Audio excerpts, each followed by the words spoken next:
Let the record reflect we have reconvened with all members present. Councilwoman Byrne is absently excused. Please rise for the Pledge of Allegiance. I pledge allegiance to the flag of the United States of America and to the republic for which it stands, one nation, under God, indivisible, with liberty and justice for all.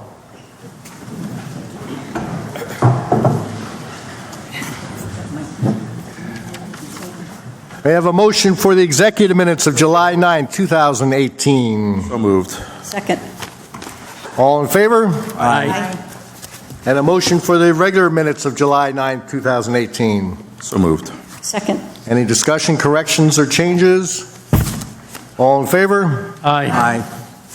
Welcome all. Got a nice big crowd to, I think mostly to celebrate yet another story of success in Madison. We'll get to that shortly.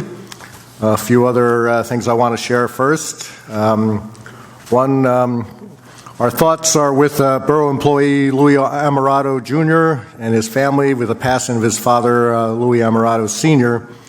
Though a longtime Florham Park resident, but he certainly has been a even longer time part of the Madison community through involvement through men's softball, working with girls softball, and also with the North Stars Club. So our thoughts are with Louis and his family. Last Thursday, I headed to Trenton to meet with the governor's office, along with Mayors Harris of Chatham and LaFleur of Mahwah, and Councilman Resto of Chatham, to introduce the governor's office to the Municipal Pipeline Group, which Madison is a part of. We wanted to bring them up to date with our efforts related to the Pilgrim Pipeline. For those that have not been following that, this is a potential pipeline that would run from Albany to Linden, New Jersey. It would be getting crude oil from the Balkan fields loaded, and it would go down to Linden, be refined, and then sent back up as possibility. It could be jet fuel, gasoline, kerosene, and other products. And this would run across and through the Highlands, which is the aquifer, is over the aquifer for millions of residents in New Jersey, including our water comes from that. It will also run through many communities. It would run right at the Madison border in Chatham, but right along Brook Lake Road. And so we wanted to share our concerns with the pipeline. While and much different than natural gas, as was pointed out, when natural gas, which is very dangerous in itself, but if they burst, it goes up. If a pipeline of this type bursts, the fuel goes down, and as bad as crude oil is into the aquifer, if it's refined, it goes down and spreads even faster and could be catastrophic for our area. So it was great to have the governor arrange to have time with his staff so we could share the efforts of the pipeline group. Also, wearing my hat as trustee with the library, I want to remind everyone that a week from, this Saturday, time is flying, we're having fun, is Touch a Truck. It's Saturday, July 28th from 10 to 2. It'll be on the grounds of the library and YMCA, and not only is this a great fundraiser for the Friends, but it's fun for children of all ages. Even the adults can touch the trucks. So let me come on down to recognize our Madison High School Dodgers baseball team. So if the team comes forward along with the coaches and gathers right in here.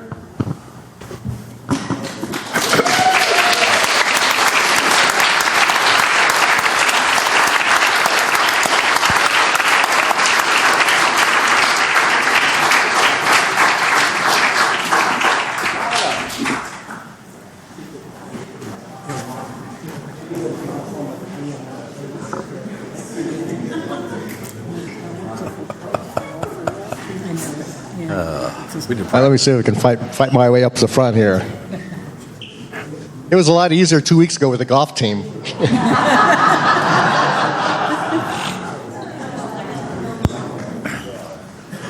So before I read this, let's have another round of applause because you're looking at success here.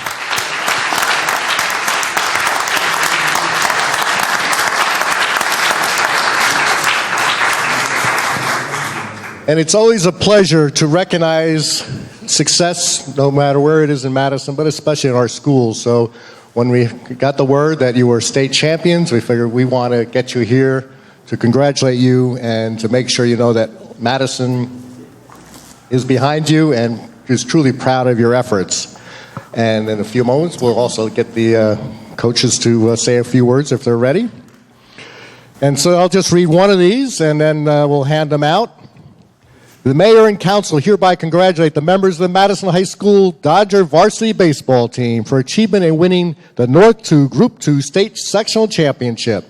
This accomplishment required extraordinary effort, outstanding teamwork, dedication, and perseverance. We commend the team members for their commitment in reaching this goal, and we recognize head coach Frank Dostie, assistant coaches Jason DeVergilo, Pat Burns, John Costa III, Jack Donald, Mike Yendrick, and Jason Izza for their leadership and training and coaching. The dedication and achievement of these outstanding athletes have brought great pride to the Borough of Madison, and testimony of our appreciation are here unto set the official seal of the Borough of Madison. So again, congratulations, guys. Yeah.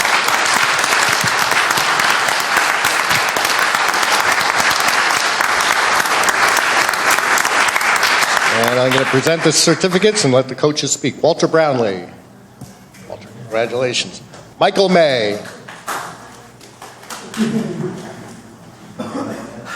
Vince Costa.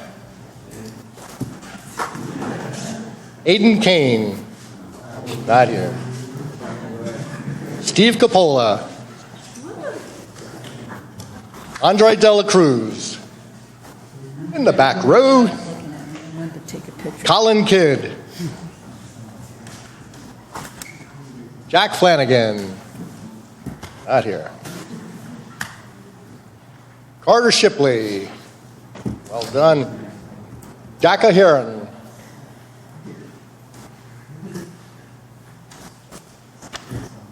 Peter Samori. Matt Monahan. Matthew Beneventano. Morgan Brune. Jack Melvin. Must be a little tough when someone says Jack's got it. There's a lot of Jacks. Sorry. Michael Sutton. Paul Links. Michael Maybaum. Will Hart. Owen Islander. Aiden Bergen. Brendan Mariani. AJ Gupta. Luca Evangelista. Ryan Canfield. Everyone has one? Get everyone again, congratulations, well done. Would you like to say a few words? Put you on the spot. We have put you on the spot. We just want to thank you for having us here tonight. It's a great honor to be here and be recognized for our special season. These guys worked really hard. As coaches, we're very proud of their accomplishments. They're committed to the program all year round in the weight room and summer baseball, and just their work ethic and their commitment to themselves and to the program is the reason why they had the success. The winning is a byproduct of all their hard work. So we're extremely proud of them. The baseball program is on the rise. We have a lot of kids coming back, and our numbers have never been as high. So with the success of our Little League program and the feeder program that we have here, it's a great time to be part of Madison baseball, and we expect to be here a couple more years. Thank you. Coach, we'll see you in the coming years. Thanks again for your dedication. I'll give you those. Okay, thank you. Thank you, guys. Well done.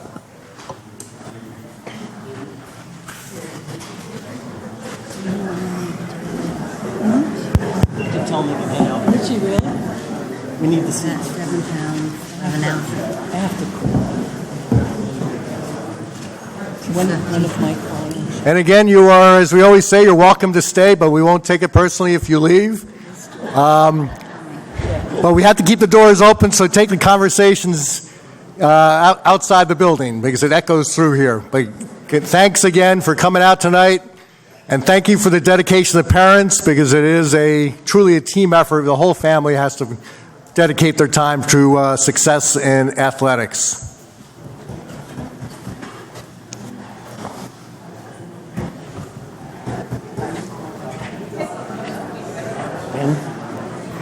I know you're Well, it sure doesn't leave many people here. Yeah. I mean, asking you for some reason. Sent to San Diego to get I'm sure. But I'm good with that. Don't worry. Thank you. Sure.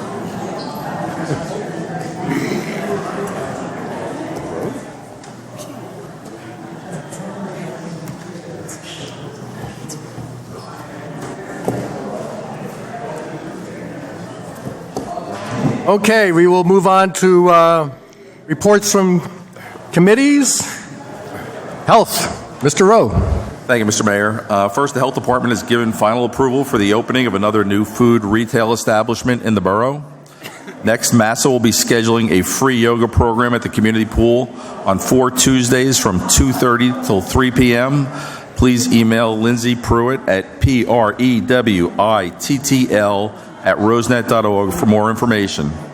Additionally, Madison walks will continue on Thursdays, beginning at the community pool and ending at the farmers market. Please contact Lindsay also for more information. Next, the Madison Health Department, along with the Tri-Town Coalition and ShopRite of Chatham, are in the planning stages of a concussion awareness program for high school seniors and senior citizens. The idea is to have students go through the program and then share information with senior citizens with the possibility of earning service hours. And finally, the Health Department's nurse supervisor will conduct immunization audit workshops for school nurses and preschool directors during the month of August in preparation for the upcoming school year. Thank you, Mr. Mayor. Thank you. Public Works and Engineering, Ms. Vitale. Thank you, Mayor.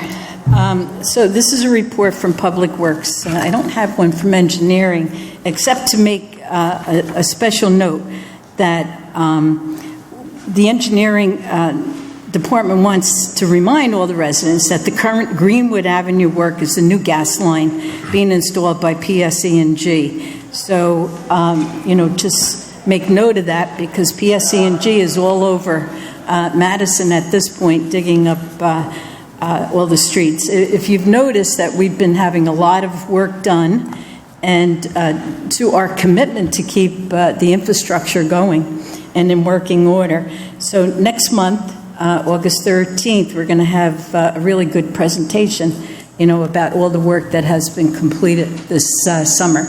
So hope to see you. Department of Public Works, as usual, they're always busy. The mechanics are busy making repairs to the electric department bucket trucks. They maintain all the mowers and equipment for the Parks Department, and they're servicing vehicles for Public Works, Police, and Water. So a lot of vehicles that they're taking care of. The Parks Department is still working on the recreational fields because we are still having games going on. They're watering the flower baskets downstairs, and they look absolutely great, don't they, this year? Yeah. And of course, one of the things that they do is that they pick up all the recycling and the waste messes all over town. So the roads department they're installing various curbs, and they're delivering mulch to the residents. I understand that there's still mulch left if people want it. They're installing street signs, and they also pick up white goods on a Friday afternoon.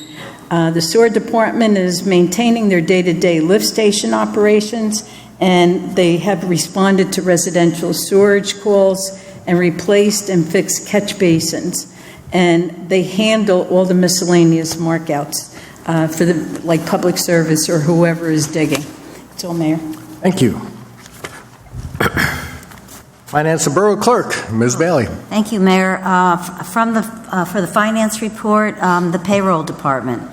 The second quarter Internet Report of Contributions was recently submitted to the state of New Jersey. Each quarter, the payroll department reviews, updates, and submits contributions that were made to the New Jersey Division of Pensions and Benefits.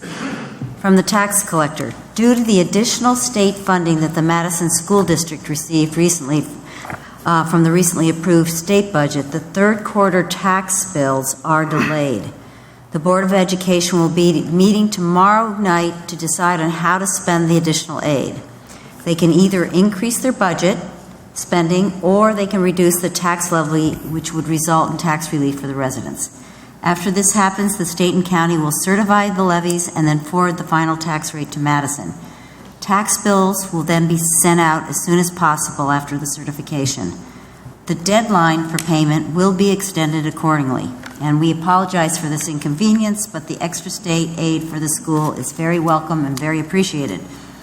Madison property owners that will be away during the month of August are encouraged to visit the tax collector's page on Rosenet, which has information on the various payment options available. And then from the Open Space, Recreation, and Historic Preservation Advisory Committee, they're continuing to work on the with the New Jersey Land Conservancy to update the open space and recreation element of the master plan. We recently toured our open spaces in Madison, our parks, our playing fields, and our historic sites. And then at our July meeting, we began the discussion of potential projects and recommendations to the council, and the committee will be submitting its report on the trust fund and recommendations at the September 24th council meeting. Thank you, Mayor. Thank you. Public safety, and if you also have community affairs for... Well, actually, Maureen asked John to do it. Okay, sounds Nothing good. personal. All right, yep, that works for me. It's covered. Just like covering second base on a state championship team. So We're utility infielders. That's who we are. Thank you. So I will begin with the police department, who today began the process of implementing the installation of equipment that will facilitate camera use. Madison patrol officers will begin wearing the body cameras within the next few weeks, and once the system is up and running. The Madison department, just for your information, was awarded a $15,000 grant by the New Jersey State Attorney General's office to offset the cost of purchasing the cameras. Madison Borough has also allocated funding for all subsequent costs related to the implementation, data storage, and maintenance of the system. One other very interesting, and I think something we should be proud of, note from the police department is the work of Patrolman Morales and Patrolman Dunn. I hope you all join me in congratulating them for being selected for the Morris County Search and Rescue Team. The testing process to be on this team is extremely demanding. There were 50 officers who were testing for the team, only 5 made it. Wow. So Madison represents 40% of the total this year. It was quite an accomplishment. From the fire department, they have to go through a recertification every year of their self-contained breathing apparatus. That process was completed by the manufacturer, and we're in compliance. The fire department will also participate in the Touch-A-Truck. I know it's always a popular thing when you're a little guy to be a fireman, so I'm sure they'll have a great time. And then finally, something I've indicated before, but I'd like to emphasize it, the fire department continues to look for volunteers. This is very important. If anyone has any interest, please go to madisonfd.com for more information on how to join.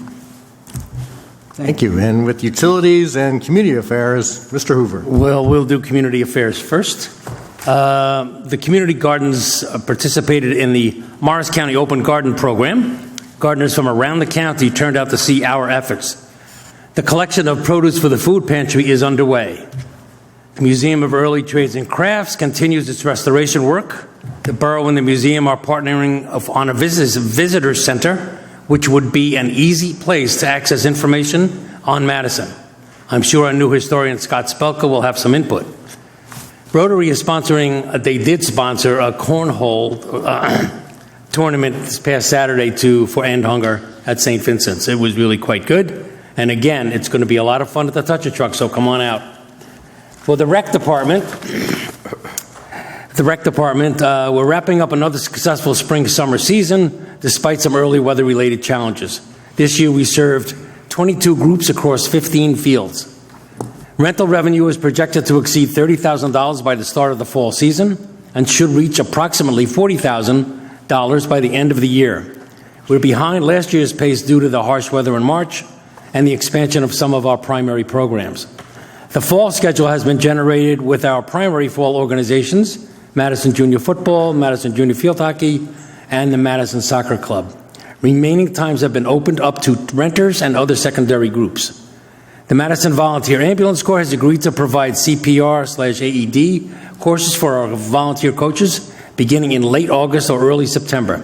The Rec Department would like to thank the Corps for offering this program and to thank Paul Rogers for all of his assistance. We continue to work with the Madison Little League on a field improvement plan for baseball fields at Rosedale, Lucy D. and Dodge Field. To that end, True Green will be performing year-round weeding and fertilization at our athletic fields. Our Nature Nuts program is in the midst of its 41st season. Quite a record. This year, program participants will be taking trips to Frelinghuysen Arboretum, the Raptor Trust, and community gardens. And last but not least, we are again offering 2 summer theater programs in conjunction with the Writers Theater of New Jersey. The junior program, ages 8 to 13, will be performing an original musical of their own creation. The senior program, ages 14 to 24, will perform Pippin. Performances will be Thursday and Friday, August 9th and 10th at 7:30 p.m. and on Saturday, August 11th at 2 p.m. at the Dorothy Young Center for the Arts Directing Lab at Drew University. Tickets are $10 for general admission, $5 for students and senior citizens. Senior citizens who are Madison residents can receive free tickets by calling the Senior Center at 973-593-3095. Please go to WTNJ.org to purchase tickets or for more information. The DDC, the Bottle Hill Tavern at 13 Waverly Place opened today. I had lunch there. It was really great. It looks beautiful, too. Be sure to stop in. A new edition of the Madison magazine, produced by Town Square Publications, is now in the content creation phase, and the magazine should be released sometime this fall. Maka and DDC Sidewalk Art Gallery has been installed. There are 18 paintings by 9 artists hanging downtown. Please check them out. Madison Farmers Market on Central Avenue continues to draw great crowds. Live music, which has been terrific every year, gets better and better, is featured every week. Downtown Concert Series welcomes Barba Roja Latin Band this Friday, July 30th, between 6 and 8 p.m. on Green Village Road at the Museum of Early Trades and Crafts. This South River, New Jersey band with Venezuelan roots has been performing for over 20 years, playing a mix of salsa, merengue, cumbia, bachata, rock and Espanol, Latin pop, and Latin jazz. Dancing shoes are a must for this great concert. Bottle Hill Day is scheduled for Saturday, October 6th. Vendor applications and sponsorships information are available on rosenet.org. The date for the Taste of Madison 2019 has been set for Monday, March 18th. And that's all for community affairs. There was no report for the Senior Center or Senior Citizens Advisory Committee. The following is the Water Department. There were 3 meter installations, meter head or outside registers installed. 1 curb box top was repaired or replaced. A shut-off valve and meter removed for house demolition. The department is working closely with PSE&G on Greenway Avenue and Central Avenue, as you all see. The potential leak at Beverly Road and Woodland Road was confirmed and repaired by the Water Department. Emergency generators at each well were tested for standby power. The static water level at each well was taken by airline measurement. Third quarter backflow device between Madison and Fairleigh Dickinson University was tested and passed. The electric department. They finished up Albright Circle. They replaced a broken pole that was damaged during the storm, transferred lines and services. They're continuing to work on Lewanika Way, setting poles and down guys, trimming trees for the Atlantic Health Project. They set a new pole on Madison Avenue across from James Place to replace a former bank that was overloaded. On July 9th, JCP&L dropped out our 96 line that feeds both substations. JCP&L told us it was a branch that came down in contact with one of their phases and burned it down. We did not lose power. It went out at 1:30 a.m. and they headed back for power at 7 p.m. On July 16th, they had a power outage at 5:33 a.m. on Rosedale Avenue due to a squirrel tripping the fuse. Power was restored at 6:55 a.m. Got to do something about those squirrels. Yep. And that's all, Mayor. Thank you. Thank you very much. Communications and petitions. Yes, Mayor. Mayor and council received petition signatures received on Friday the 20th from Mayor Kirkeslager of Prospect Street and Sandy Close Park Avenue regarding saving the movie theater. Thank you. Okay, we are now on to our first of two invitations for discussion. This one has restrictions as to topics. A little bit later, you'll be able to speak on any topic. The items you can speak on with this one are agenda discussions, which are trail grant application and baseball field improvements. Also, Kings Road development update, that is the Green Village Road School redevelopment site. The electric scooter pilot program, and these are the resolutions that are listed for on our consent agenda, which I'll go through quickly so you know them for commenting, or we'll also know them as part of the consent agenda.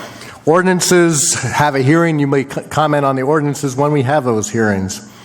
So Resolution 215, which is appointing Thomas Downs as position of Class 2 Special Police Officer in the Madison Police Department. This is a school resource officer. Will be the second one. The current one is paid for out of the borough budget. This would be a shared service agreement covered by the Board of Education. Resolution 216, authorizing the Giralda Farms Run on Sunday, November 11th. Resolution 217, the authorizing purchase of fire department vehicle. This was authorized through ordinance. And so this is the actual purchase through co-op contracts. 218 is final payment and change order request for the Central Avenue water main replacement. And this is for the amount of $135,000 towards the $958,000 contract. Resolution 219, authorizing Morris County construction grant application. That comes out of the discussion we'll have shortly, if that's a go-ahead. Resolution 220, which is a contract to Joe Caruso Landscaping for the Summerhill Park Trails project, amount of $34,000. This is a grant we received last year from the county. Resolution 221, approving raffle licenses for the Torrey J. Sabatini PTO. Resolution 222, which is also a vehicle purchase, and this was authorized through funding on Ordinance 41-2018. Resolution 223, another vehicle purchase under the same ordinance, and that's the amount, both are $33,000. And then Resolution 224, which is a purchase of a trailer for Public Works, the amount of $9,200, and this was also authorized through Ordinance 41-2018. And Resolution 225, also for trailers, $7,700, also authorized through Ordinance 41-2018. So anyone who wishes to comment on those resolutions or the three agenda discussions, you may please step forward, state your name, your address, try to keep your comments to 3 minutes, but at the 3-minute point, I will give you a 1-minute grace period, but I'll have you stop at 4 minutes. And as you start speaking, you must state the agenda item or the resolution you're speaking on. Anyone wishing to speak in this section, please step forward. Seeing none, I close this part of the meeting and we move on to agenda discussions. And open space funding for a trail grant application and baseball fields. Astrid? Thank you, Mayor. The Open Space Advisory Committee, well, it's the Open Space Recreation and Historic Preservation Advisory Committee met last week, and there were 2 applications before the committee. The committee reviews the applications, then they vote whether they recommend to the council to expend the funds. The council is the only body that has the authority to expend the funds. The first application we heard was a request to do a match for our Morris County Trail grant that we're submitting to the county. Your tax dollars contribute to the trust funds at the county level for open space, farmland, parkland, and trails. And last year we were very successful. We were able to get a grant for Summerhill Park, and tonight we have a resolution approving Caruso Landscaping to begin the process of fixing up the trails in Summerhill Park. So we're really excited about that, and we will have an opening once it's completed. And tonight, when we did the Madison Recreation Complex, we have a very active portion, and then we have the passive portion, including the community gardens and the trails that go throughout the park. But one of the things we promised when we purchased the land, and what we memorialized in a report to the council, was that we would find some way to provide a handicap accessible trail for the Cheshire Home people that live right on the corner, for the seniors who live right on the corner and throughout our town. They needed a place where they felt safe, where they could walk, where there were amenities like benches along the way. And so we have submitted a grant to the county. The total cost that we're asking from the county is $148,792. Our request to the Open Space Advisory Committee is for $25,000. That's the match. There are administrative costs for the Department of Environmental Protection applications for their permits and remediation consultation of $25,000. And this trail is part of, as I said before, the overall master plan for the passive portion of the MRC. It is handicap accessible. It'll be 6 feet in width. It is made of asphalt. Some of you who know the Madison Recreation Complex will know that there are a couple of fenced-in areas. Well, we are going to remediate and move the fenced-in area back further. So we're going to remediate some of the soil that has it's from the old greenhouse, the material the insecticides they use to take care of the plants, the roses. And so we'll now be able to open up the property because this is a form of capping the issues on that soil. And it will go around down to the MRC fields, to the community garden, so anybody who's in a wheelchair or has a stroller or a senior can have access to watch the people playing in the fields, can walk to the community garden because it's all handicap accessible. And then there's a loop that we've created to create some real visual interest through this alley of trees that used to be for the mansion that sat on that piece of property. So we've got a loop that goes around and then comes back up to Ridgedale. This path also is part of our plan to connect our different parks and our different trails that we have throughout town. And so this path leads out to Summerhill Park, to our historic Luke Miller House, and then that will take you downtown. The path leads to the interior trail system of the MRC and also to the trail that leads out of the community garden on Burnett Trail to Burnett Road. And the advisory committee recommends that we expend the money of $25,000 so that there's a match, there's a resolution to the county. The grant is due on the 31st. Any questions? Questions on? All right, so related to that, we have the ordinance and resolution on the consent. Okay. So the next grant is from our Little League. And they have been working for a while now to figure out, as you can see, what to do about some of our problems on our baseball fields. And the proposal, this is a first phase for the 3 most pressing issues to improve our 3 fields, Sunny Vital, Dodge Field, and they call Lucy D. Hut because it's next to the hut. And the Little League board will be making a 20% match, which is one of our requirements. And the Open Space Trust Fund will be, if you approve it, will be donating $32,000 for a project of $40,000 altogether. Any questions? Questions on that? Okay, so, and this has been discussed over the last few meetings as we've gotten feedback about the necessary improvements towards the fields. Right. Yeah.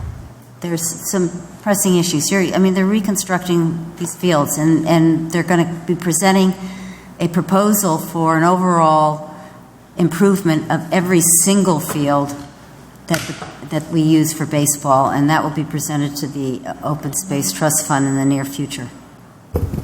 Okay. Can I just make a comment? As someone who lives right across the street from Lucy D, I watch these fields. I mean, my kids played on them for lots and lots of years.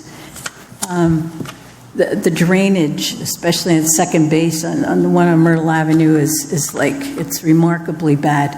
And it's gotten worse over the years. I know that our new Public Works Director has been extremely concerned about it. So the drainage is probably the most important thing at this point, is to get that water off of there. So I'm happy that you're doing something. There's a lot of kids in the program, and it's great watching them. So thanks for that. Appreciate it. No, you'll have to wait until the next comment period, but it'll be before, it'll be before the introduction of the ordinance. Okay, good. Any other comments or questions from the council?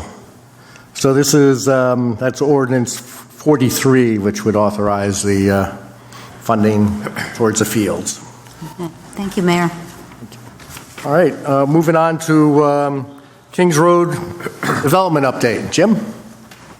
For those that got a lot of new faces here tonight, Jim is our CFO and Assistant Business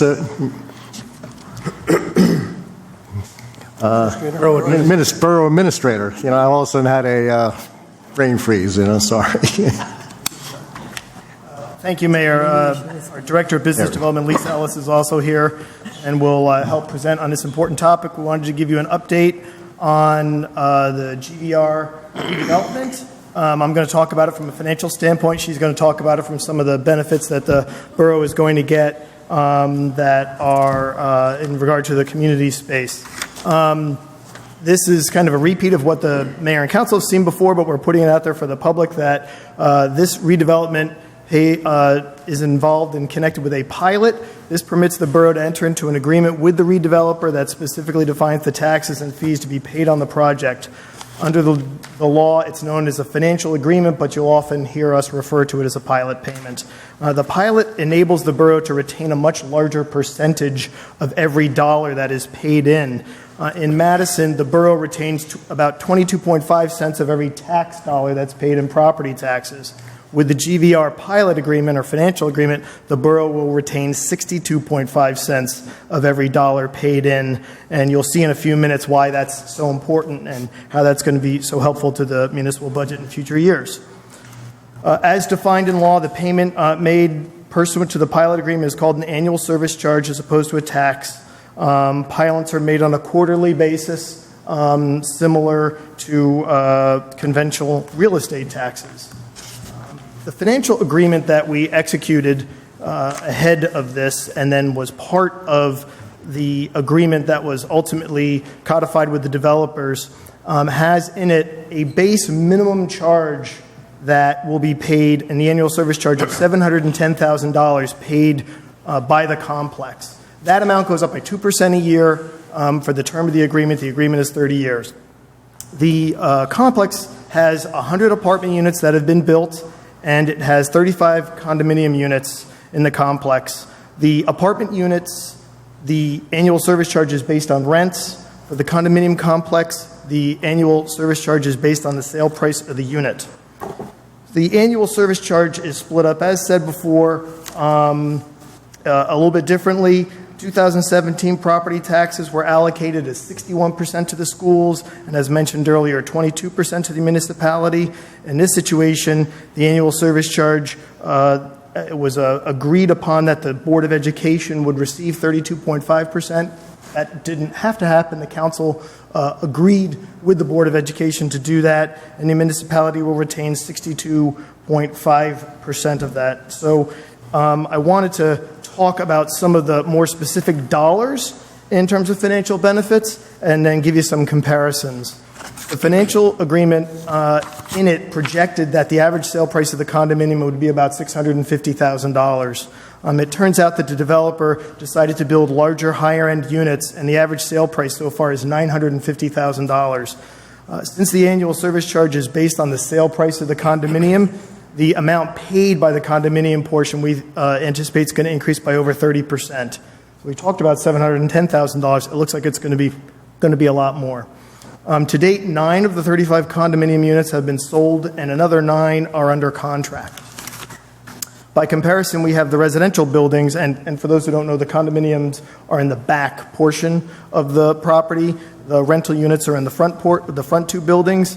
The rental units, of the 100 that are to be developed, 60 have already been rented and leased up, and they expect the rest to be leased up by the end of the year. While we don't have while it's not as easy to project the annual service charge on the rents because it's based on rent rolls and we don't have all that in, it appears as though that's going to be higher as well.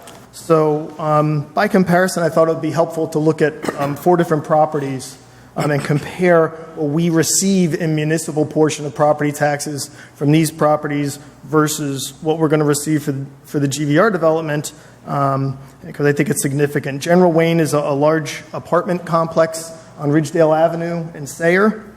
That's 96 units. So you have 96 units here, 135 at the GVR complex.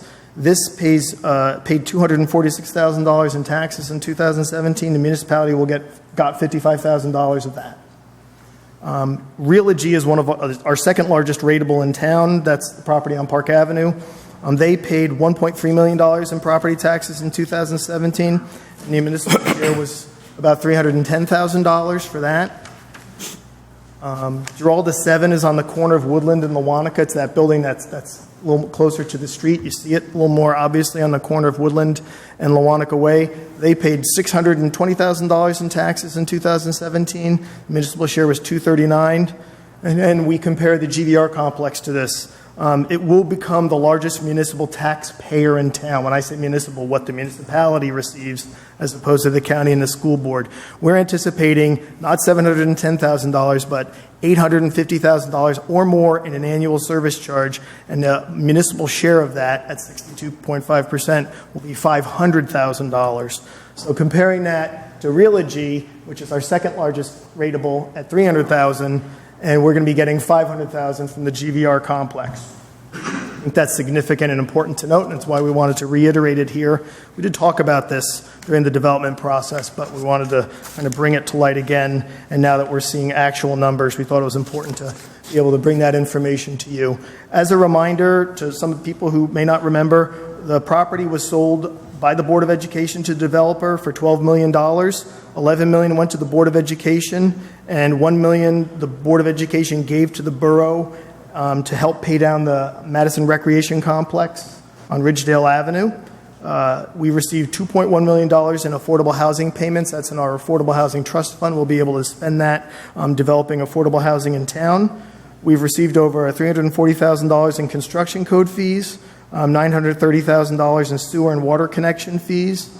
We receive annually $15,000 in an administrative fee, and it does take some time to do all these calculations for all the different condominiums and for the pilot payment for the rental units.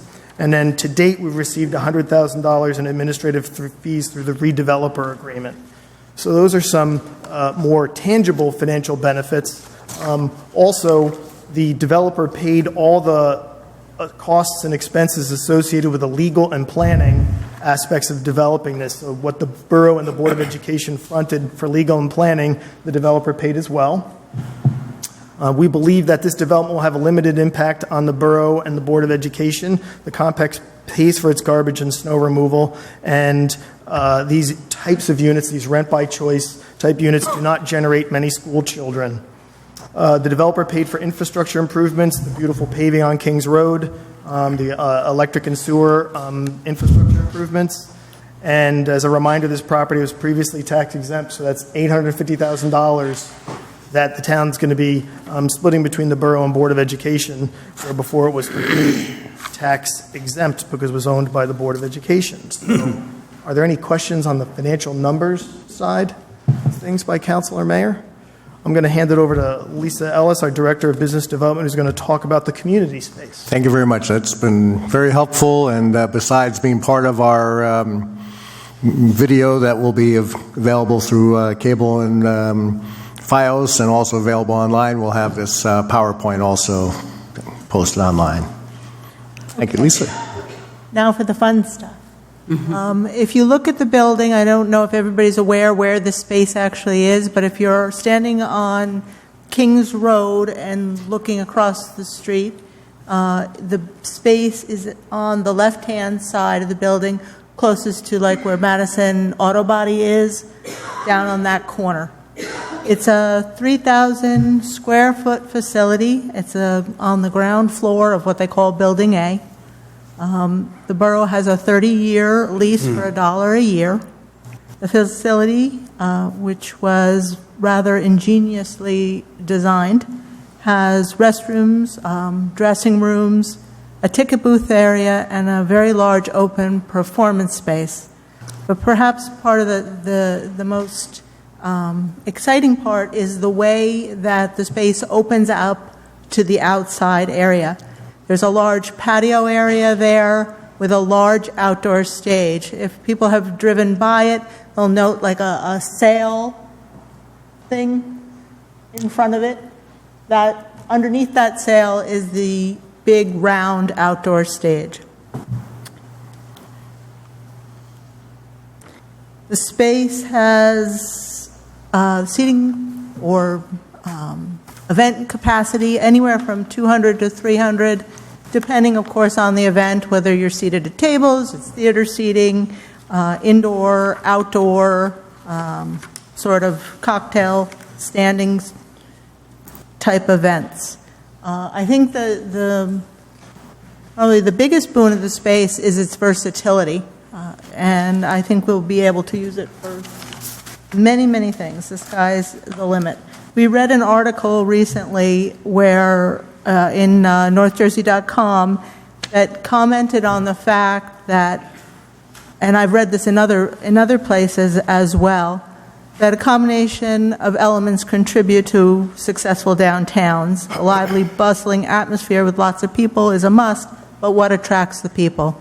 And as they said here, and is probably obvious to all of us, it's good entertainment, good food, a place to gather and have, enjoy people's company, and good music, good theater, good food, good wine. Yep. This is, and actually the construction of this is ongoing, and I go over there a couple of times a week and am always amazed at the progress. These pictures were taken on Friday.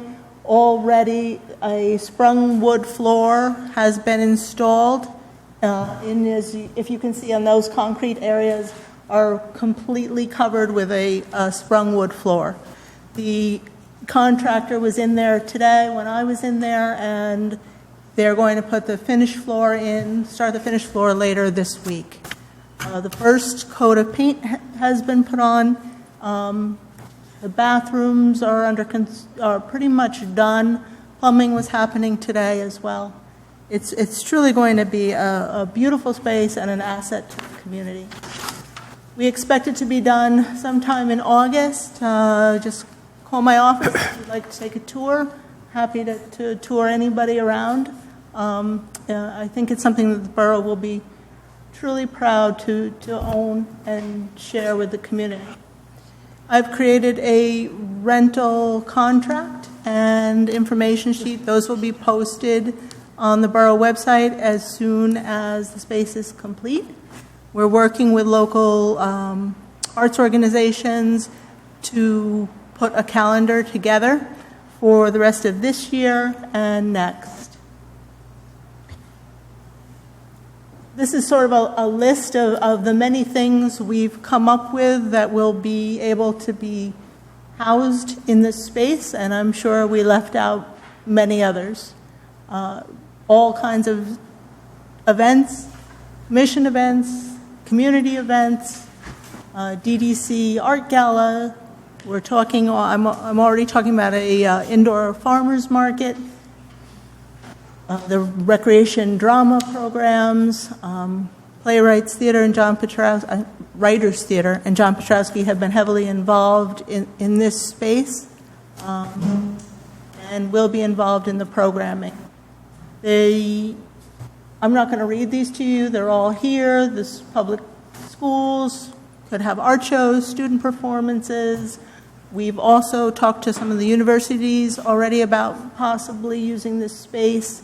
And of course, there's also rental potential.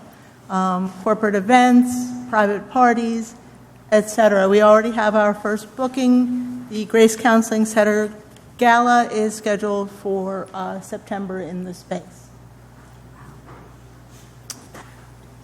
The rest of the summer will be spent on some of these things left to do. We have to, as I just said, finish constructing, pulling together a calendar for the coming year. We're going to be looking into potential sponsorship, naming rights for the space. There are still things we need to purchase and finishes that will need to be added to the space as we go along. We'll be planning an opening reception sometime, hopefully for sometime in probably mid to late September.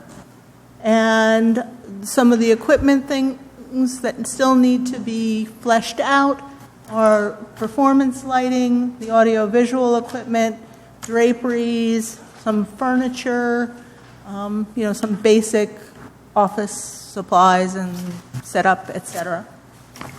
Does anybody have any questions?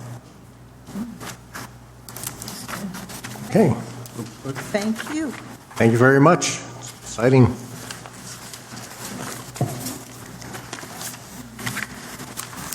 All right, moving on to the next agenda item, electric scooter pilot program. Anyone who has talked to me at all about Your favorite. mass transit and other things, you know I'm a passion for the mass transit, and getting people to train station is very important. So, Joe, welcome. Thank you for that grand entrance, and thank you for all your innovative ideas related to working with commuters and other. So if you can step up to the microphone, because I assume that doesn't have one built in. And does this one work? Yep. Mr. Mayor, Council, members of the Madison Borough, I do want to pass these out. Thank you very much for your time this evening. I wanted to pass out just a hard copy of the slides that we're going to be walking through, as well as a press release. Here, why don't you give me the whole pile? I appreciate it a lot.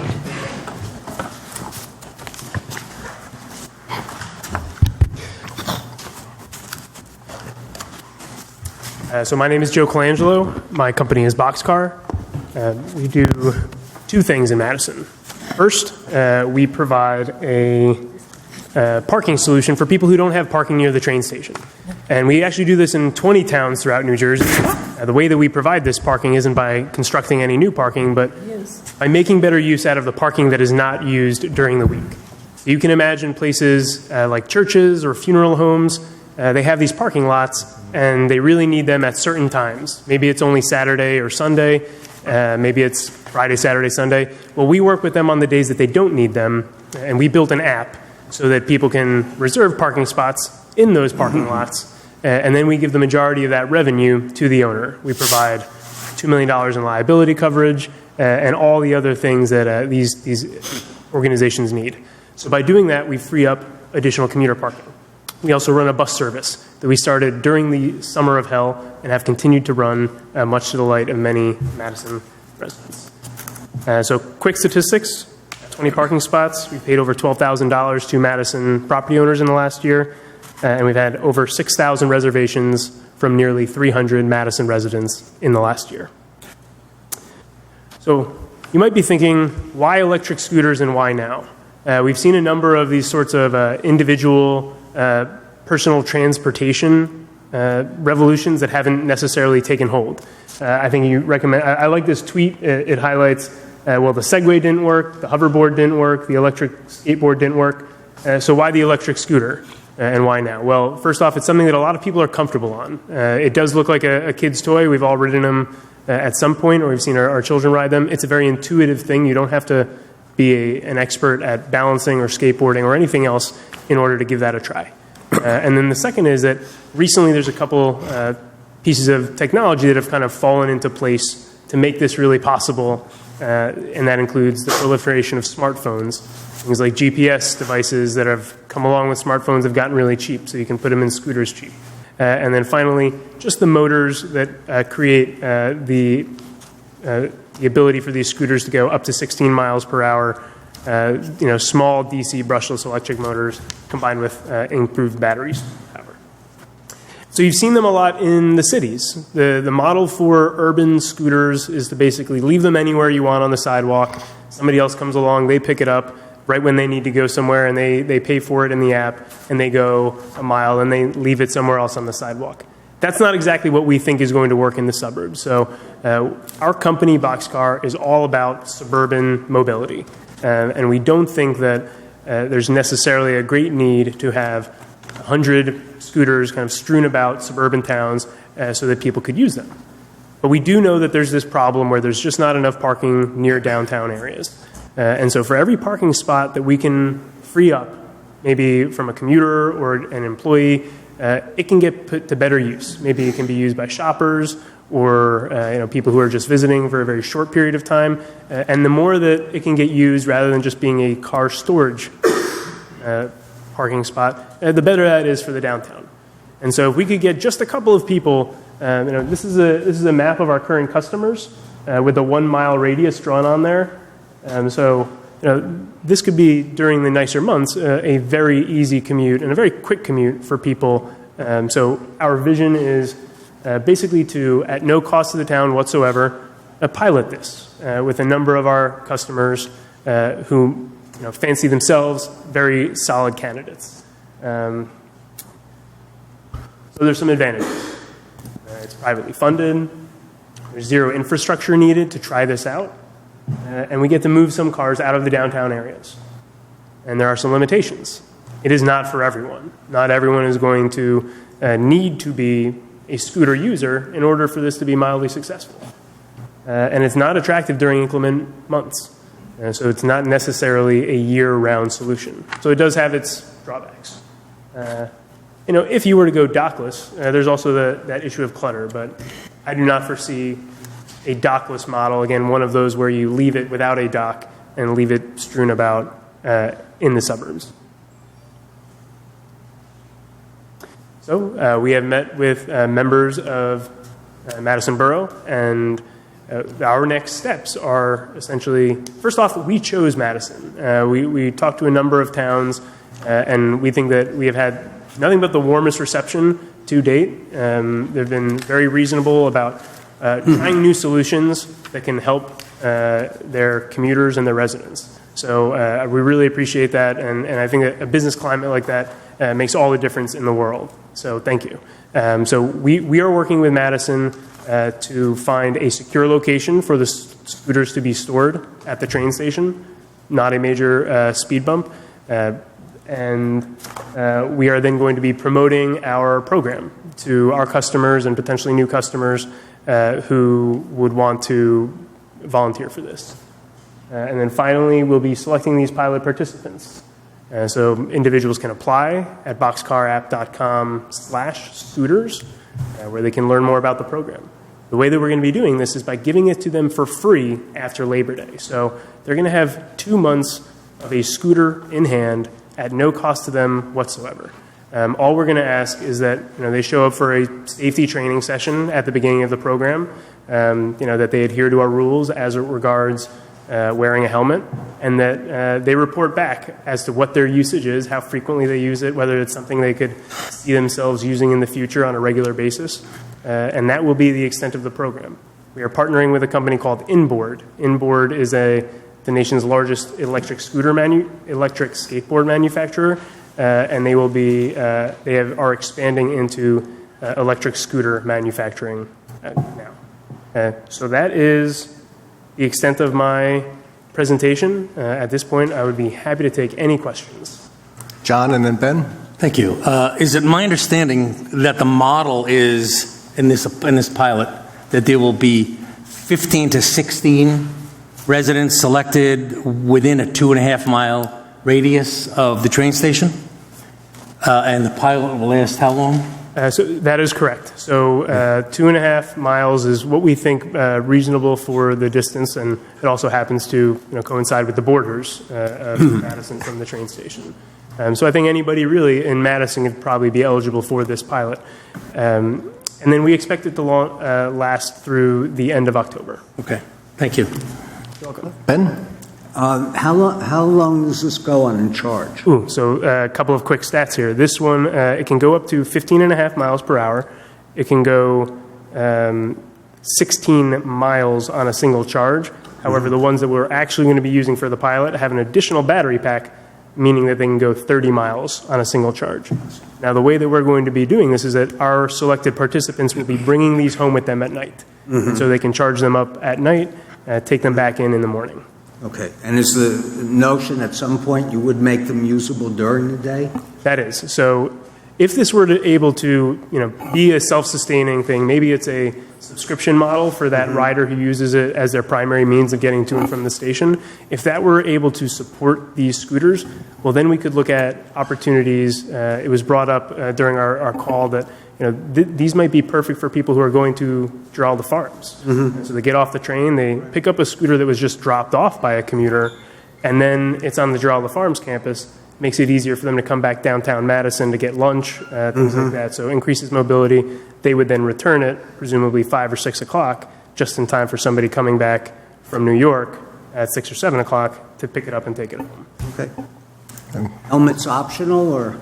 So helmets are going to be required during this. Okay. Go. I ask. We'll also have a liability waiver, making sure that everybody signs that as well. Good. Questions over at Pat, and we'll come back over.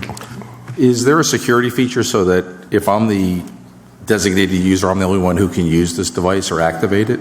Yes. So people will they will download the app, not the Boxcar app, but in this case it's the Segway app, and they will be able to lock their scooter upon departure.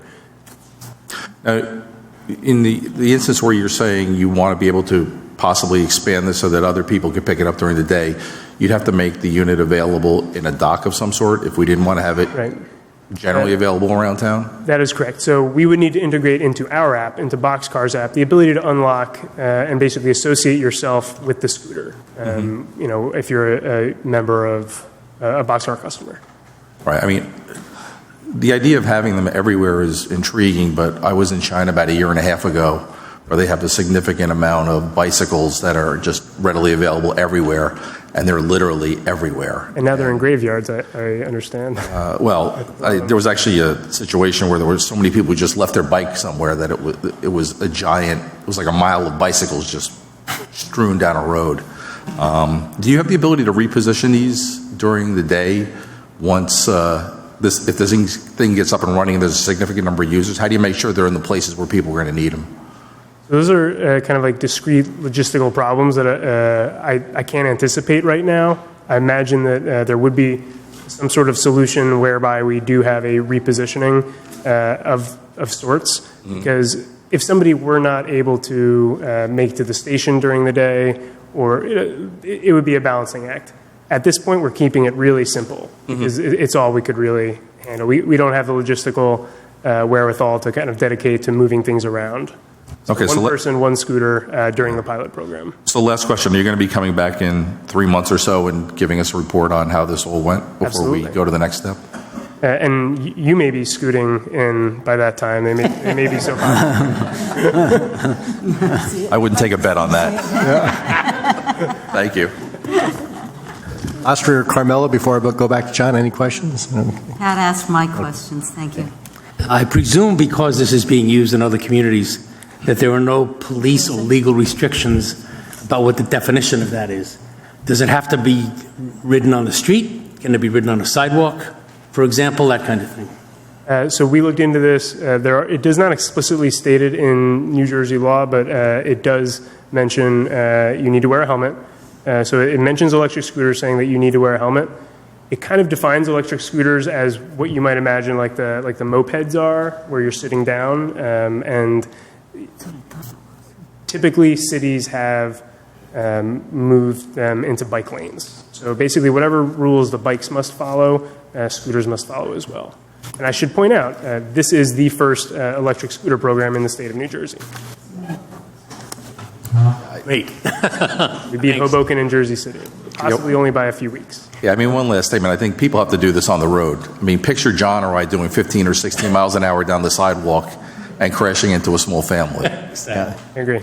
I assume it would be following. And though there are bicyclists out there that don't understand that bicycles belong on the street and not on the sidewalks, that would be something We'd have to define. education program.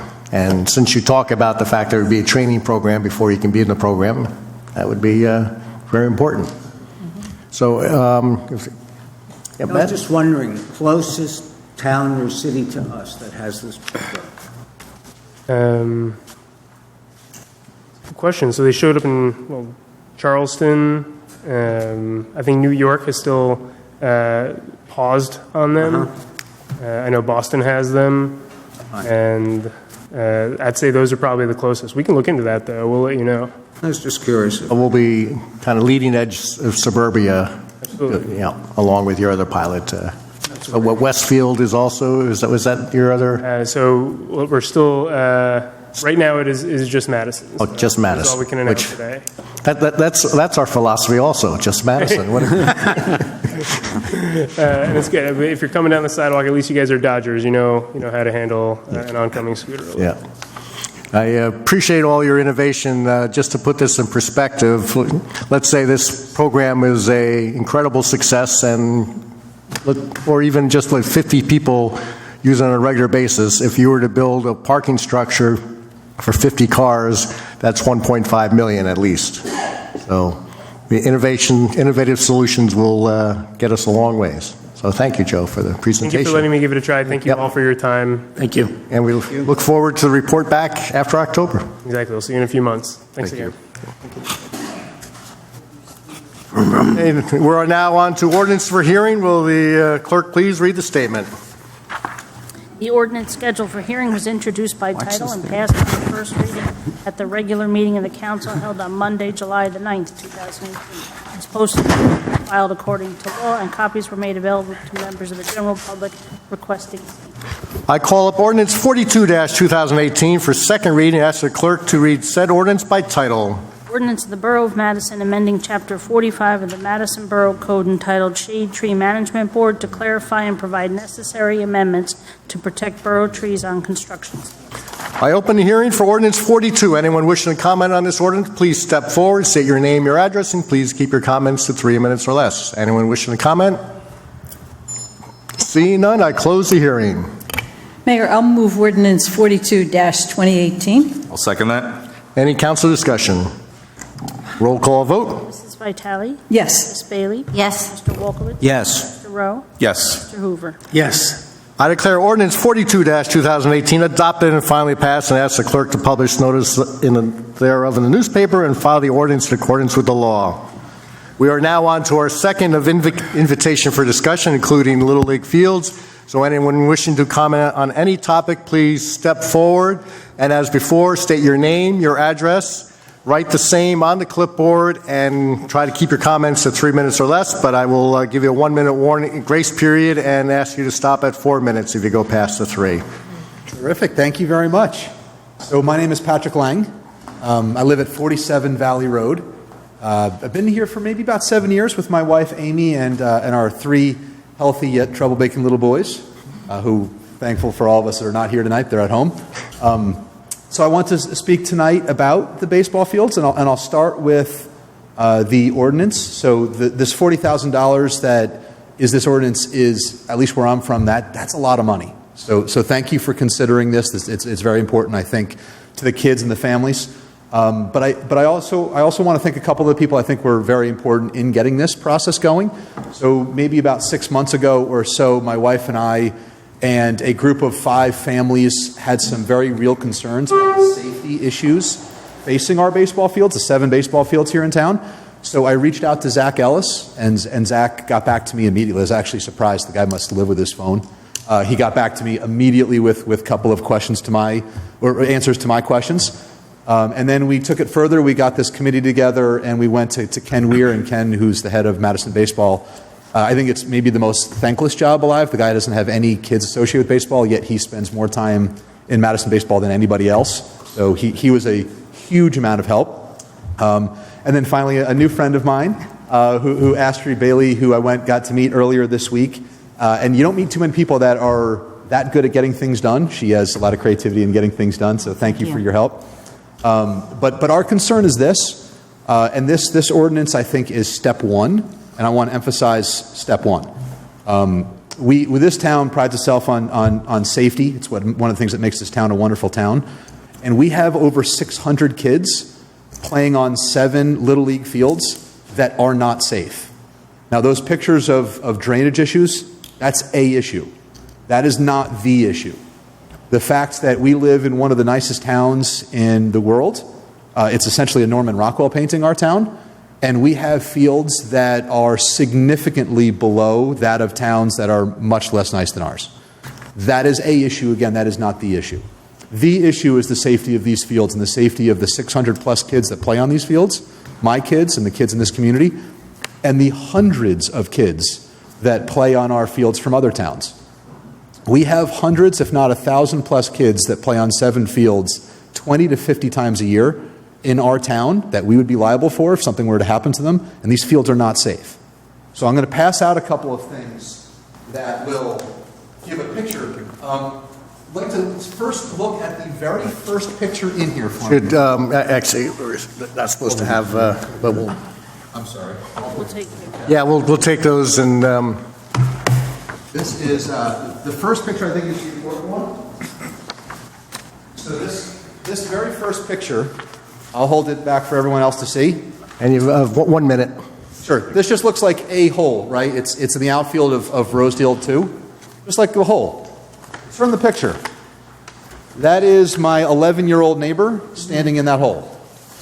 We played baseball for several games in this town with that in the outfield. Think about running full speed on those fields that had the puddles. Those are just puddles. It's an uneven ground, which is why you have that puddle. Now picture yourself running full speed, looking up for a ball, running on an uneven field. What will that do? That's an accident waiting to happen. Or looking down at a ball coming at that uneven field and have it come up into someone's face. This is a safety issue that we have to correct. This $40,000 is step 1. We have a much bigger proposal in mind to deal with all 7 fields. That, again, is step 2. Step 3 is we have to address the high school fields that are not enough. And step 4, just kind of a small thing in my mind, I think it would be great to have a little turf field with lights on it someday. That's step 4 down the road. Well timed there, so thank you. And as you heard before, I think this council recognizes, or I know this council recognizes what is being done tonight is step 1. Anyone else wishing to be heard? And appreciate your material. Thank you very much. Welcome, Jesse.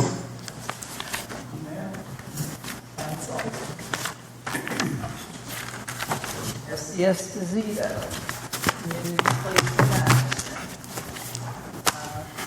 I'm here to address a situation that came up this past week, that Madison does not own the street yet. I learned from housing that this has been, they even thought that you had taken possession of the street and nothing was ever done. It wasn't completed. So, Mr. Riccio had advised me that you were taking possession of the street as of the 19th of this month. Having not heard anything and still dealing with the situation of housing and everything else, I would like to be updated as to why why this is like being such an issue with this parking situation. I don't understand why the delays, why the denial, why the lies, why any of this has been occurring. You know, I come to you with the firm belief that I can count on my council and mayor to help me with the situation in my town. And I haven't seen anything. I haven't been able to get anywhere. And I've been here over a year. So I'm asking, please,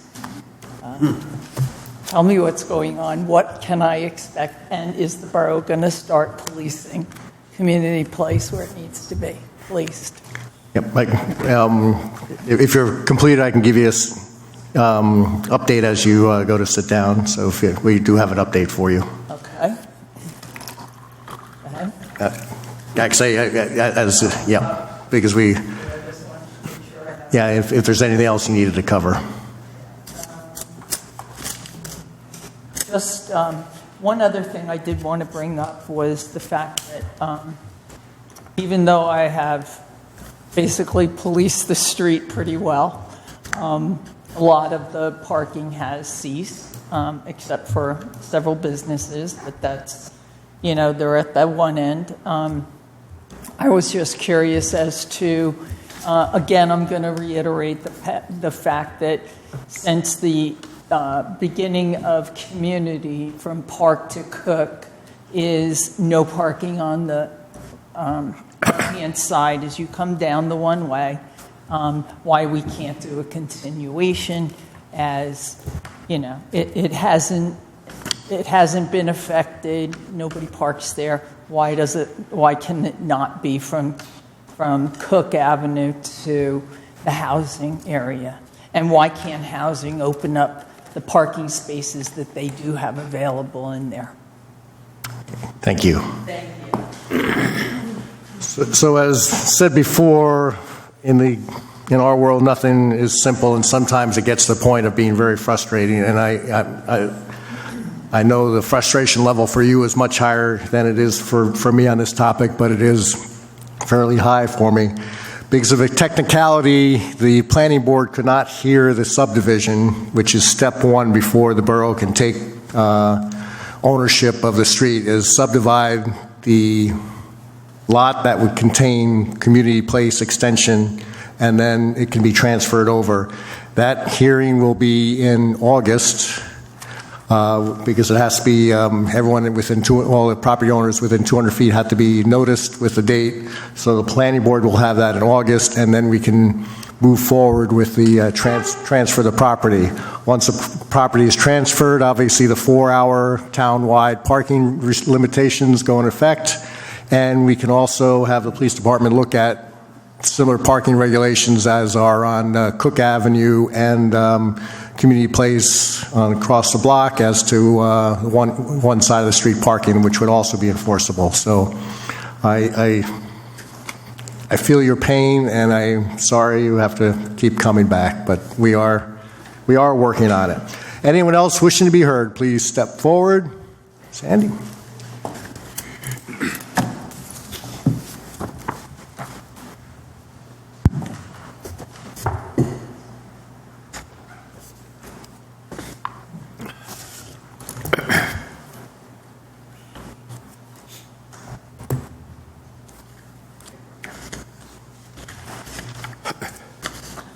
Sandy Kolakowski, Park Avenue. Mayor and Council, as Liz Osborne mentioned at the beginning of the meeting, Woody Kirkeslager and I brought in another 343 signatures to our petition, Save the Historic Movie Theater. Adding to the signatures previously submitted, we now have 2,082 signatures in support of the theater.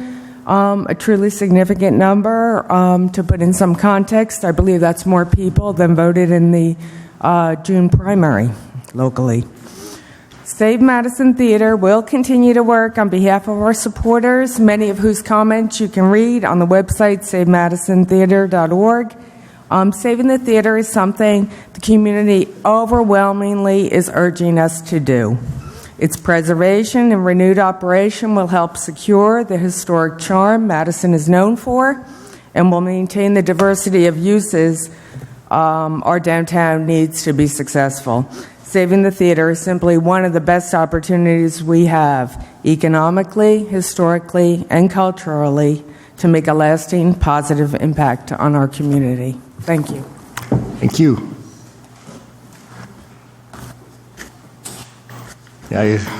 I'll share a statement after our public comment period because I assume there's a few people that may want to comment on this. So, Mayor, welcome. Continuation. Thank you, Mayor Connolly and council members. I am Woody Kirkeslager, 60 Prospect Street. I am sure that you have heard all about the proposed plan to demolish the movie theater. It has been in the newspapers for the last year, and it has publicity throughout the borough. The owner has not filed drawings. The owner has not filed a plan, has not committed that he will do either of the above. So I'm asking you, as mayor and council members, to take action on this. As Sandy Kolakowski showed, hundreds, even thousands of your community residents have petitioned you. These petitions are for you, not for us. And they want to save the Madison Theater in its historic location and position. That means in the location where it is and without gutting it and destroying it. Unfortunately, the mayor and council members have not publicly presented or debated the issues, pro or con, on this important community issue. I would like to clarify one issue. Can the borough fund the purchase of the property for use for the benefit of the community?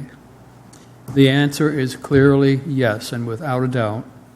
There are numerous examples like the Luke Miller property, recreation open fields, artificial turf fields, and it goes on and on and on throughout Madison's history. And it's embedded in the state statutes. The difference here is that this particular property owner seems unwilling to consider the community, Madison, as a purchaser of the property. In fact, though, there are in Madison's history numerous examples where properties were transferred from private owners to the borough at or below assessed value, as low as zero, free. And I can name several of those if you'd like. Our question is the mayor... 1 minute. 1 minute warning. I'll take less than that. Will the mayor and council take a stand on behalf of a large majority of the community to save the historic Madison Theater? I hope you will stand with the community. Thank you. Thank you. Anyone else wishing to comment, please step forward. Seeing none, I close this part of the meeting. Oh, I'm sorry. Yep, I won't close this part of the meeting. Rob Pratt, 25 Sherwood Avenue. Make sure you're close to the microphone there. Sorry. I'm not good with public speaking. Rob Pratt, 25 Sherwood Avenue. I just want to hit on a couple things that were actually said today when it reflects on the theater. Someone mentioned the Norman Rockwell aspect to this town. When you step off the train, you see the theater. When you're actually in the tunnel underneath the theater, underneath the train station. It frames the theater. It's part of what makes us a hometown for people. If you go out there after they tear it down, you'll just see an apartment building. You could be coming out of Hoboken and not Madison. Another thing someone was talking about was the fields that we play here with all our children. You know, we lost 2 baseball fields and a sledding hill and a soccer field. And one of the things I noticed when I read through all the petition comments was that people loved the safety and the feeling of family in the town and having the ability to walk to the movies or have their, kids walk to the movie theater and knowing that they'd be safe.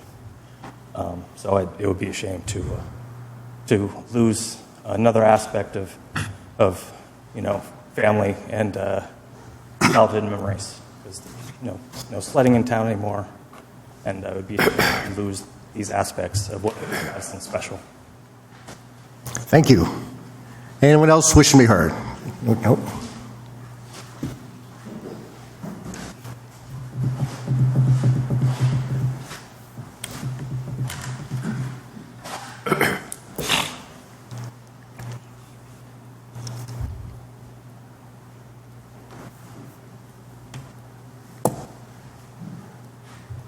I'm Dave Luber, and I live at 7 Lawrence Road. I'm speaking as a resident of Madison and not a member of the HPC, the Borough Audit Committee, the Historical Society, or the trustees of the Madison Library. Like previous speakers, I would like to see the Madison Theater on Lincoln Street preserved.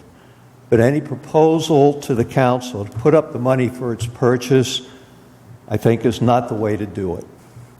Madison has a long history of supporting cultural and recreation projects that have been funded principally or entirely by donor contributions. And examples that I can point to is, first of all, the creation of the Madison Community Pool Corporation, whose 50th anniversary we celebrate this year. In this case, the corporation issued its own bonds and amortized them with member initiation fees. Other recent examples of donor funding include the local history addition to the Madison Public Library in 1993, the renovation and restoration of the Museum of Early Trades and Crafts in the mid-1990s, the reconstruction of the F.M. Kirby Shakespeare Theater at Drew University in 1998, and the Dodge Field Playground reconstruction in 2005. Unfortunately, back in 2011, the then Borough Council established what I believe to be a bad precedent by paying up front for the construction of the turf fields at the MRC, fields that were to be paid for with proceeds from the sale of the Kings Road School property and donations, user fees, and corporate sponsorship. We were told it wasn't going to cost the taxpayer a dime. Well, it has.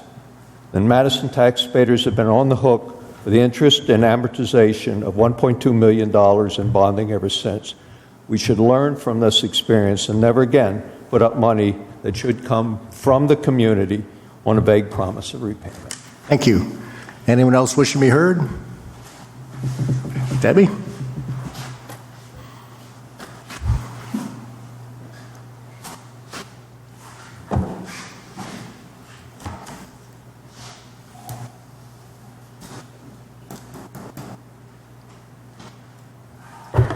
Good evening, Mayor and former neighbor Bob Conley and Board. Thank you for letting me speak to you. I'll keep it very brief. State your name and address. I'm sorry, Deborah Fennelly, Convent Station, New Jersey. Longtime member of the community, despite the fact that I don't reside within its borders at the moment. I too was very moved by the passion of the speaker about our children's baseball fields and recreational fields. I am still a teacher. I teach music, piano, and voice to a lot of the town residents' children. I teach in schools. It's my passion. I'm also an actor. And I think that we need to keep in mind, however we decide to go forward with this facility, however it's financed, however it comes about, that athletics and the performing arts are both important to our children. We're now realizing that our children spend too much time isolated, alone.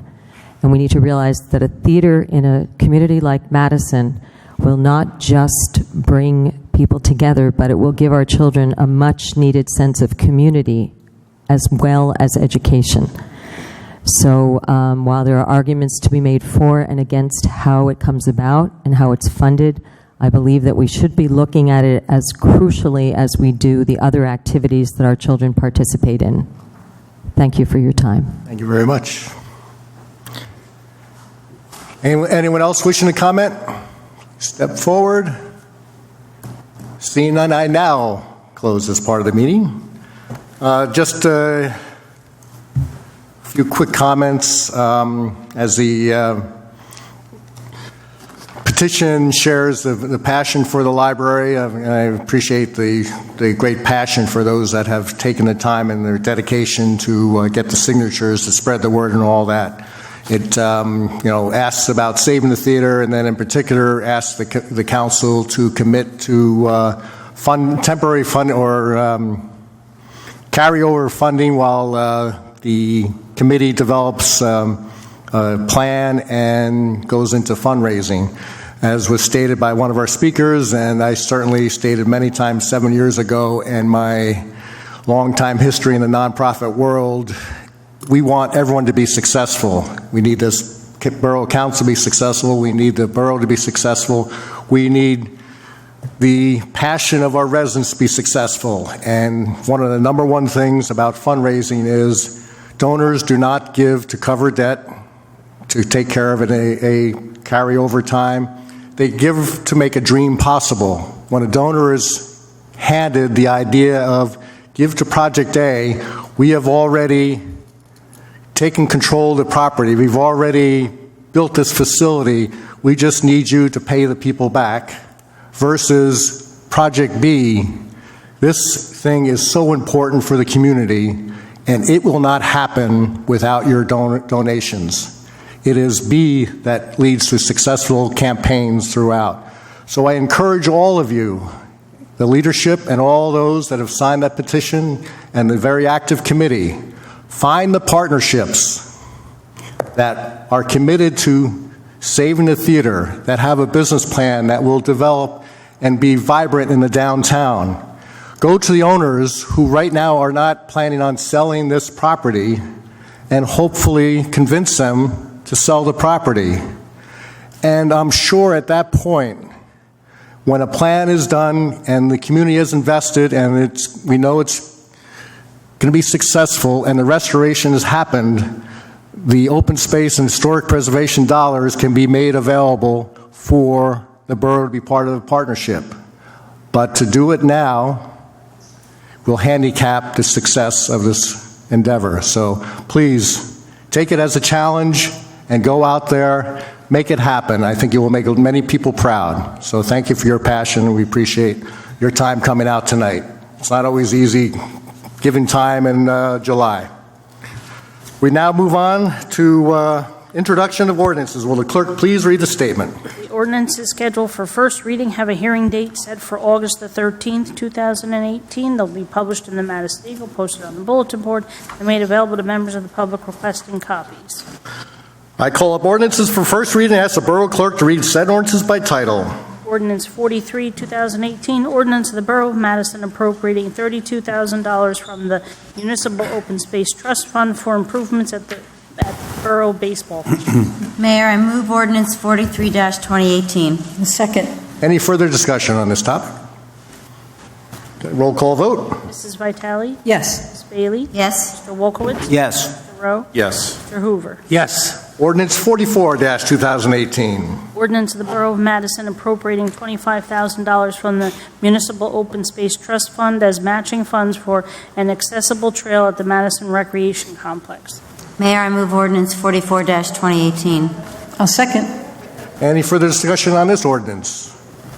Roll call vote. Mrs. Vitale? Yes. Ms. Bailey? Yes. Mr. Wolkowitz? Yes. Mr. Rowe? Yes. Mr. Hoover? Yes. Okay, consent agenda resolutions. Will the clerk please read the statement? Consent agenda resolutions will be enacted with a single motion. Any resolution requiring expenditure is supported by a certification of availability of funds. Any resolution requiring discussion will be removed from the consent agenda. All resolutions will be reflected in full in the minutes. Mr. Mayor, I move resolutions R 215 through 225-2018. A second. Any council discussion or any that need to be pulled? Roll call vote, please. Mrs. Vitale? Yes. Ms. Bailey? Yes. Mr. Wolkowitz? Yes. Mr. Rowe? Yes. Mr. Hoover? Yes. There is no unfinished business. The approval of vouchers. Will clerk please read the voucher register? The current fund, $3,772,954.83. General capital fund, $283,408.96. Electric operating fund, $1,008,954.57. Electric capital fund, $7,899. Water operating fund, $79,593.23, and the trust, $51,292.26. The total is $5,204,102.85. Mr. Mayor, I move the bill list. A second. Any discussion? Roll call vote. Mrs. Vitale? Yes. Ms. Bailey? Yes. Mr. Wolkowitz? Yes. Mr. Rowe? Yes. Mr. Hoover? Yes. All right, there is no new business. Mayor, I move we adjourn. All in favor? Aye. Thank you all. And this is a 5-Monday month, so we'll see you in 3 weeks. Permit. No. For down the M1. I hope they weren't doing anything with it. All they're doing is, I mean, No, but they no, they want to, it's a publicity thing about the, TSA.